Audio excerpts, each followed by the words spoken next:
Njagala kubuuza otubuulira amazima. Senga balakugamba nti mpe emmere ndye.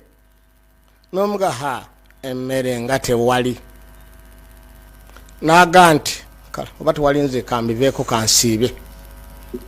N'atambula n'agenda. How do you feel?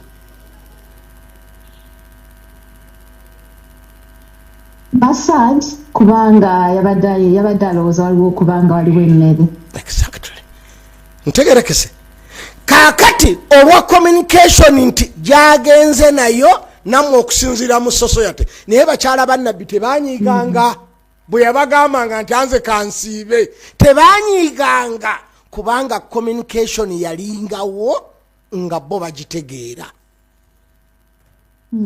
Kitegerekese baganda bange. Kati Dr. Kasato saagala olowooze nti yalinga abikola lwa bwavu no kubanga nkakasa nabbi nze naawe si nkwatibwa ensonyoga nti nabbi yali musajja mugezi kubanga ninga agambye nti yali asobola okubeera omusiru tayinza kusaba mmere gy'atamanyi nti gyeri. Ekyo kyokka kikutegeeza nti yali akakasa nti ekola ki nti gyeri n'ofuna n'amaanyi agagisaba nga tewagiguze. Ekyo kimu. Ekyokubiri twakitegeera nko nti yagulanga emmere ey'omwaka. Mukijjawa nti we yayogeranga hadisi eyo teyajogera mu mwaka gwe yali aguliramu emmere ey'omwaka omulamba. Ekyo kimu. Njagala oŋŋambe nti bwe yagambanga nti nze kansiibe n'ab'owaka bonna nti nabo baasiibanga. Seka Semairi. Seka kakede. Seka kakede. Seka Semairi. Psychologically njagala mundeetani bwe yabuuzanga Aisha ndi waliwo emmere n'amugaa tewali n'Aisha yasiibanga. Dr. Rashid yambia ayinza okuba yadise yagina Dr. Kasato. Esiyine yose. Nana jeri. Naye kati nedda hadisi jeri. Ntufu naye njagala tukkiriziganye nti yali tetegeezanga ko nti nabbi yali mwavu nga talina mmere waka.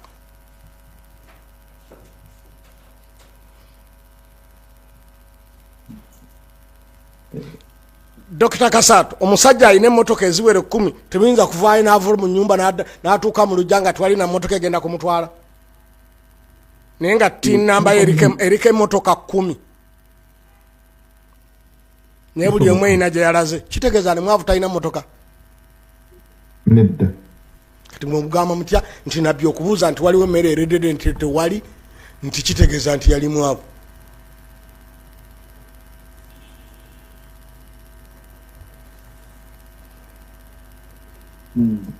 Esimu yange obutayitamu tekitegeeza nti teriiko ssente. Nyinza okubanga wendi tewali netiwaaka obanga njijjeeko obanga omulongo tegulina ekizibu netoga nti esimu twagikubye nga terina ssente kubanga aganya okuyitamu. No. Oyo yali nabbi mulala. Nabaga nti waliwo ebintu nga tewali nabbi yalina kimu ku byo. Katonda teyatumako nabbi atalina sente kubanga teyatumako nabbi alina kamogo. Ate obutabeera na sente kamogo. Katonda teyatumako nabbi atalina maanyi ga mubiri. Teyatumako nabbi atalina maanyi ga kisajja. Teyatumako nabbi atalina maanyi ga bwongo. Ezo powerful areas buli nabbi yali powerful muzo. Era y'emu ku nsonga bakyala bannabbi tebaba bannabbi bonna tebaddangayo kufumbirwa. Kyova olaba bannabbi abaabeeranga n'abakyala abatali banzikiriza yaabwe era nabo tebaabata nga bamanyi ne bwe nnaamutaana alagawa. Era mujja kulaba ku areas eŋŋenda okulekayo omulyango gwo sigenda sijja gusomesa nti senga omukyala tumupimye ku mwami okkirizibwa okumuta.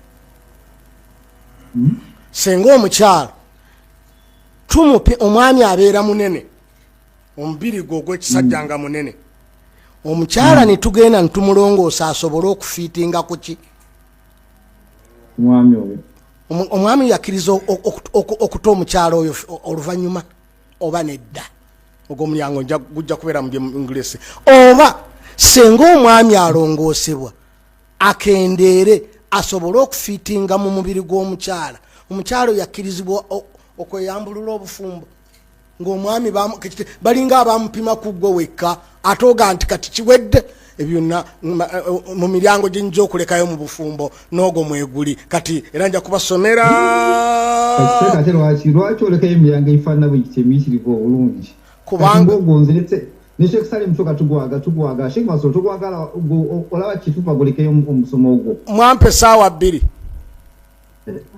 Sheikh Masoro naam ndabanga seka atatukoze bulungi mwampe saawa 2 mwe mwankola obulungi nze kyenjagala okumubuuza Sheikh nabbi we yajja abakyala be ne bamugamba ddeyo nti byalidde tebiwunya bulungi oba yali alidde gundi tugambe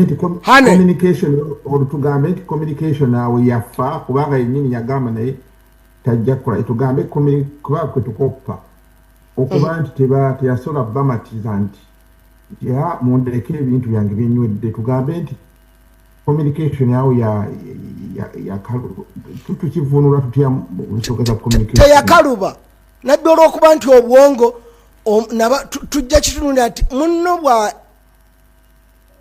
bwabimba yukulu kyekyo nabagaa ne bwojja nga owasizza mukyala takubuza nti kulwaki owasizza kikye sikkolera nti nze Allah yanzikiriza no mukazi ayinza n'okuvuma Allah mu that situation weetonde bwotonzi ku nsobi etaliiwo mukyala nsonyiwa badokita Kasaato be bampaze n'ofuna boolimbirira baatagenda kutuuka nsonyiwa wallahi sikyakiddamu ntegerekese akuulinge kati nenabbi yali anoonya kuulinga kaabo okubagamba sikyaddayo kulya hane yali agala bakuulinge Sheikh waliwo contradiction eriwa nabbi yennyini atugamba obusiraamu wakuli lhaq walau kana murra yogera amazima wadde gakaawa oba okiraba kaakati ate awo bwetukigatta otya n'ekyo kyotusomesa nti kazi hadisi ega nti yogera amazima gagakaawa hadisi eyo hadisi Sheikh Salim eyo hadisi eyo mbuuza oba kawulo lwaje mbuuza sigenti si hadisi mbuuzizza Dr. Kasaato wanje Sheikh Sekkadde nyina agenda tunyonyole ekigambo kyoyogedde kati musaba I can't donate the answer. Dr. Kasaato oli munnamateeka. I can't donate the answer. Fakati hadisi nga tugitadde wabbali kubanga siri sure bulungi naye waliwo aya egamba wakuli lhaq wakula egambe wakul haqqu min rabbi yogeranga amazima oba omuntu ayagala akkirize omuntu atayagala takola kye wenjigatta neeno wadde niyinza okuba hadithi ngoba athar obanga kigambo abamanyi bakikkaanyaako kati obikwasaganya ati Dr. Kasaato labbayi amazima before nga tetunnaba kugafulumya tutunuulira gwe tugenda okugagamba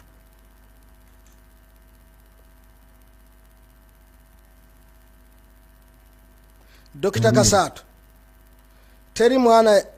teri mwana gwali owuliddeko ng'abuuza maama we nti akaana kayiseewa babuuza maama naddamu neyeetanaga kankulaga mwana kayiseeno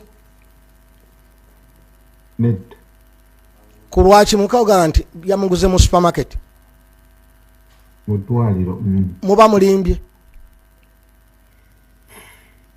tuba tulimbye ekibuuzo kiri amazima okimanyi nti awo gaba tegajja kukola si we gakola amazima tulina okutegeera gagwawo Dr. Kasaato ng'okyali muto tebakugambanga nti kuula amanyi emmese ekuwa ssente tokigamba abaana boggwe nakibagambanga emmese nizibawa ssente oba ggwe nze nenzisaayo oli mmese